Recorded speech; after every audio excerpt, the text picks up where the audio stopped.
Hi students, welcome to yet another session of my class. We are discussing the paper Writings on Contemporary Issues. Let us continue our topic, that is chapter 2, Artificial Intelligence by Gareth Southwell.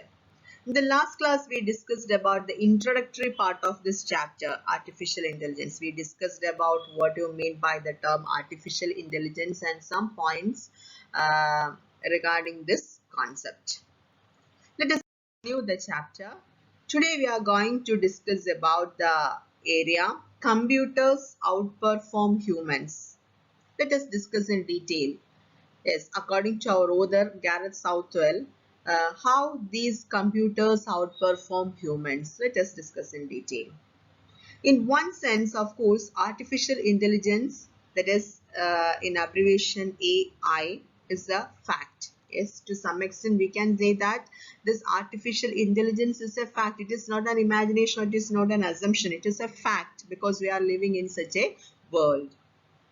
If we define it as the ability to perform decision-making tasks that normally require human beings, then we already have such machines, yes.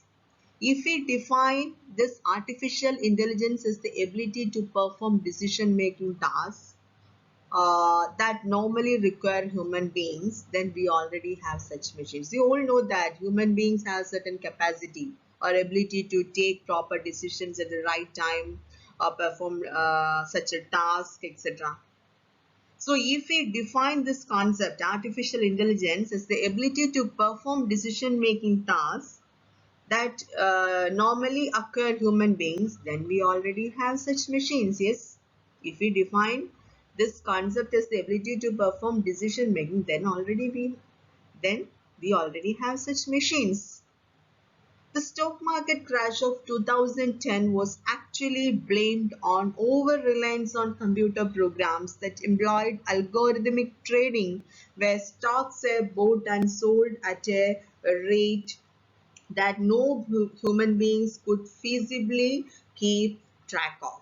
Yes, what do you mean by this stock market crash of 2010?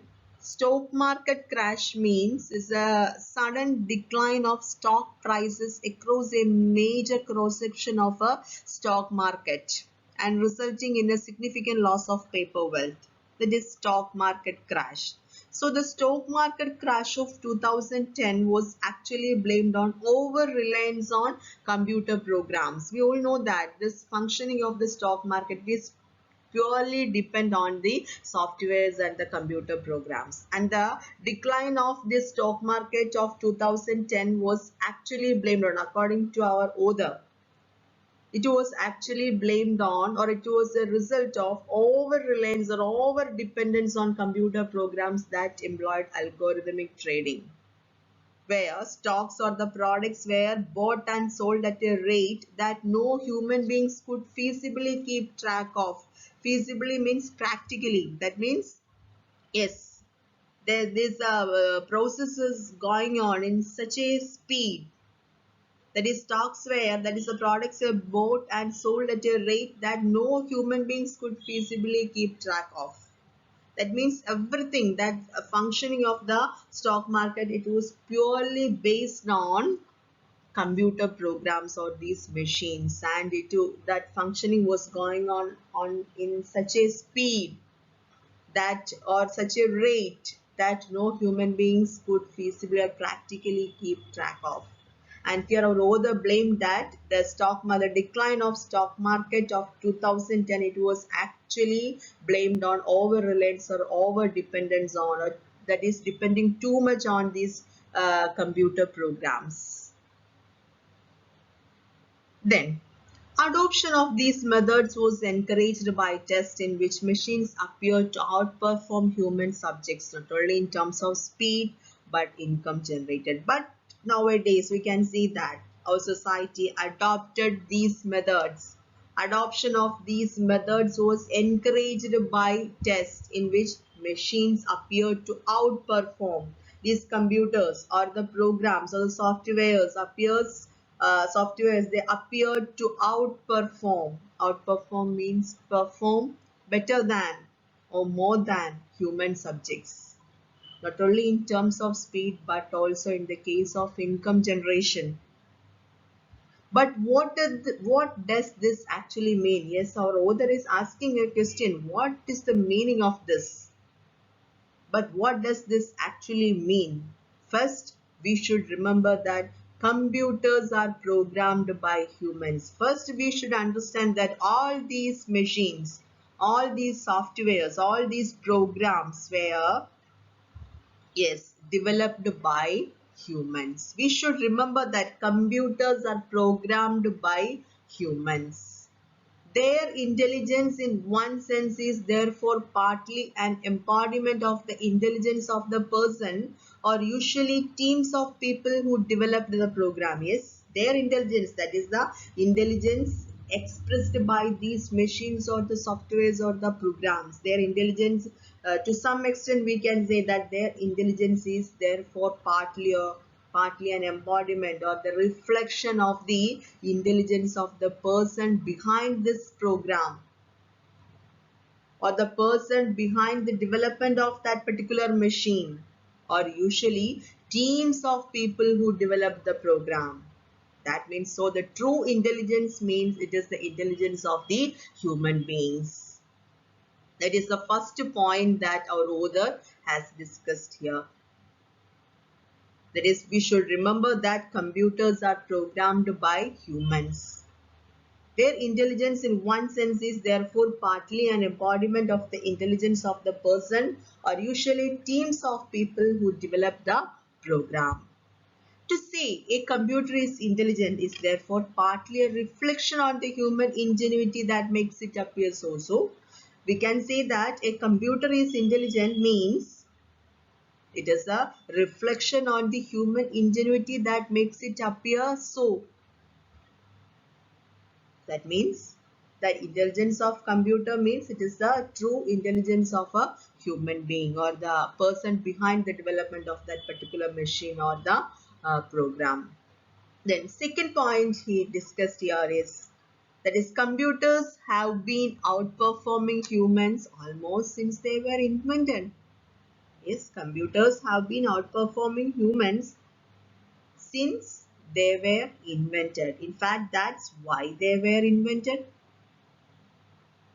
The machine developed by Turing and others at Bletchley Park to break the code of the German Enigma machine was created to crunch numbers and calculate permutations at a rate, speed and scale that not even a team of mathematicians could match. Yes, the machine developed by, yes, in the last class we already discussed about the development of one program, that is UTM.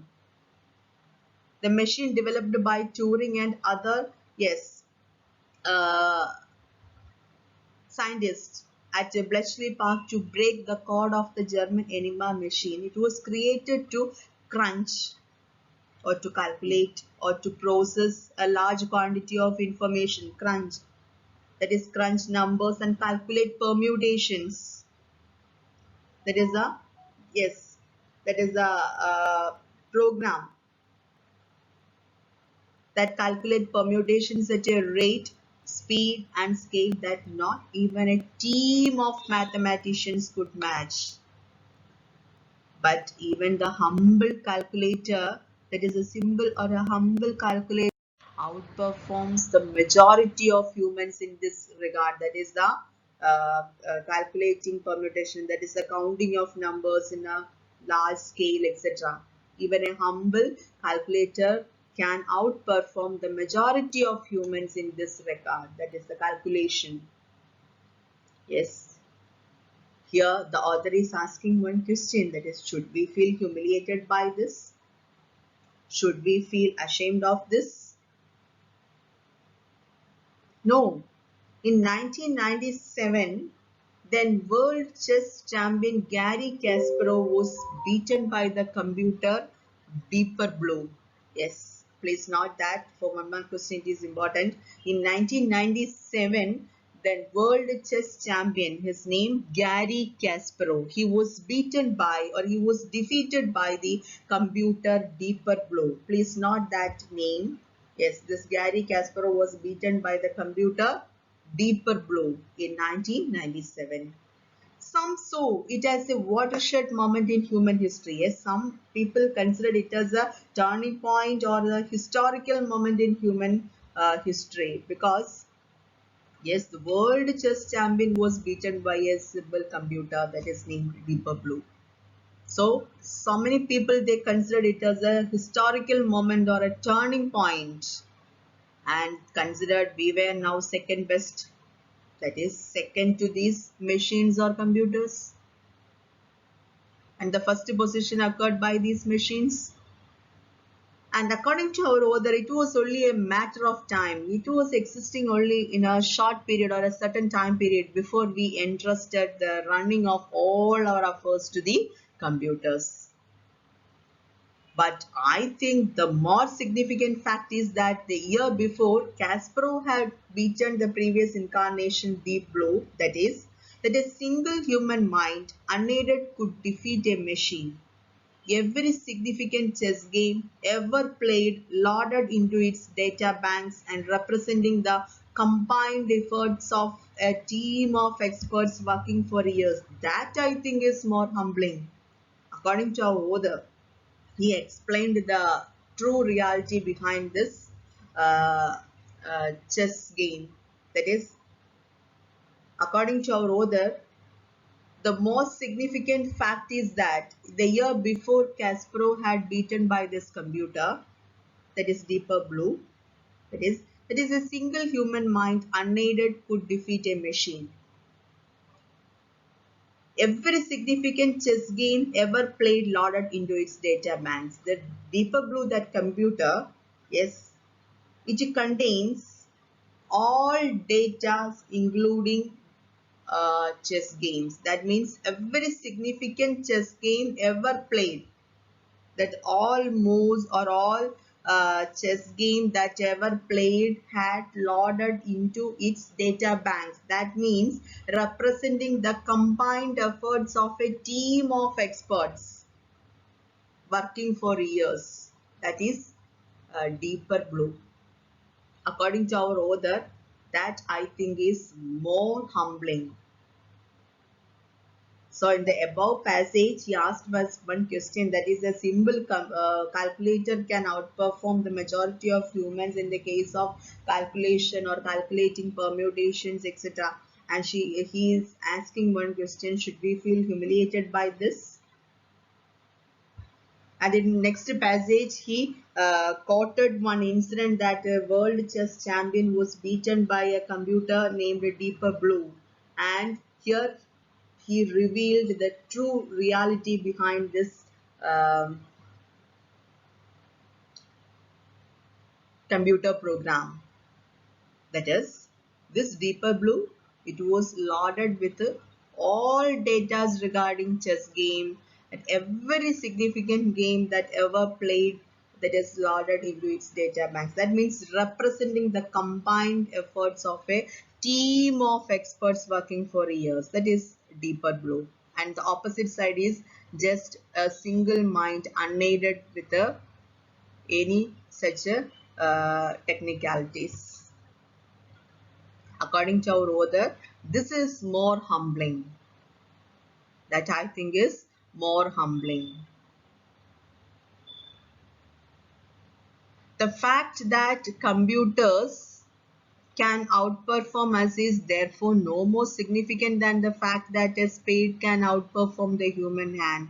He is explaining that the fact that computers can outperform, some said that, or some people consider that is we, that is human beings, occurred the second position, second to these machines. So the fact that computers can outperform us, that is human beings, is therefore no more significant than the fact that a bird can outperform the human hand. He is comparing the outperformance of these machines, means it is just like a spade can outperform the human hand. Spade means it is a tool like an axe or something like that, that is a sharp edge with a, that is a tool with a sharp edge or something like that, that is a spade, that is we can dig with a spade. So how is it, how is this tool functioned? It is with the help of human hand. We can dig the spade with the human, not with a, we can dig with the spade. So he compares the outperformance of these machines with a spade that can outperform the human hand. It is just like, it is no more significant, it is not a big thing, or it is no more, not a significant one. The fact that computers can outperform human being is therefore no more significant than the fact that a spade can outperform the human hand. Here the human hand is working for the functioning of that spade. And like that, here human brain is working for the development of all these machines, programs, softwares, etc. Furthermore, if we want to call what they do thinking or decision making, then why not? Some philosophers and scientists resist this move. For example, physicist Roger Penrose has argued that, as Kurt Gödel proposed, just as mathematicians may recognize truths about mathematical systems that are not provable within those systems, there will always be certain truths that a computer program cannot comprehend but a human can. Yes, here physicist Roger Penrose has argued that, as Kurt Gödel proposed, one mathematician named Kurt Gödel, he proposed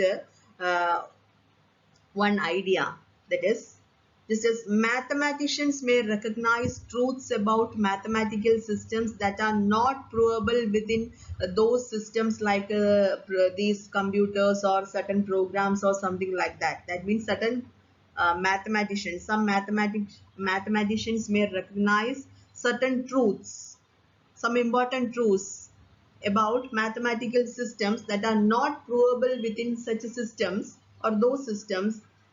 Just like that, there will always be certain truths that a computer program cannot comprehend but a human can. Yes, just like these mathematical system or the working of these mathematical systems, there will always be certain truths that a computer program cannot comprehend or cannot understand or cannot take proper decisions or tasks, but a human can.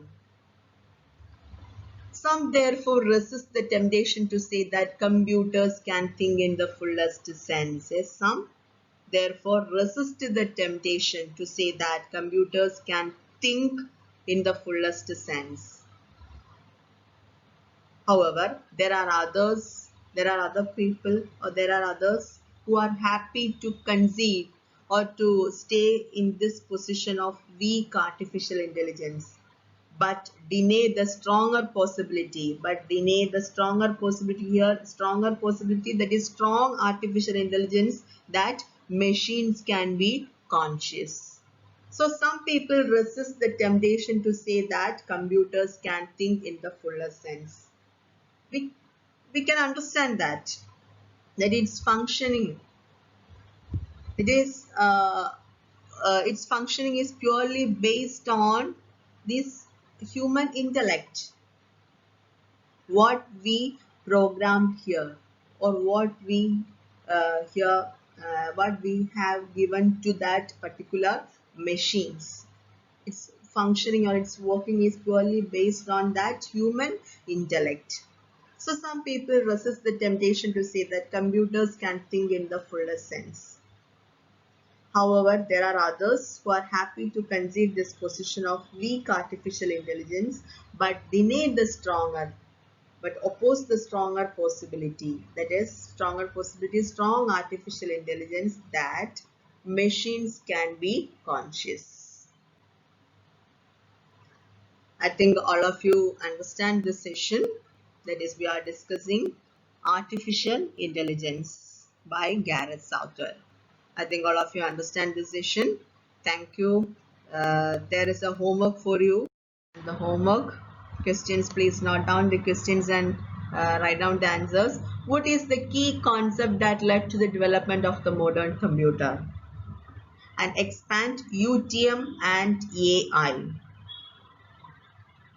Third one, why did stock market crash of 2010 happen according to the author? And the last question, that I think is more humbling. Explain the context. All of you, please write down your answers, take an image of it and send back to me through WhatsApp. Thank you. Have a nice day. See you again.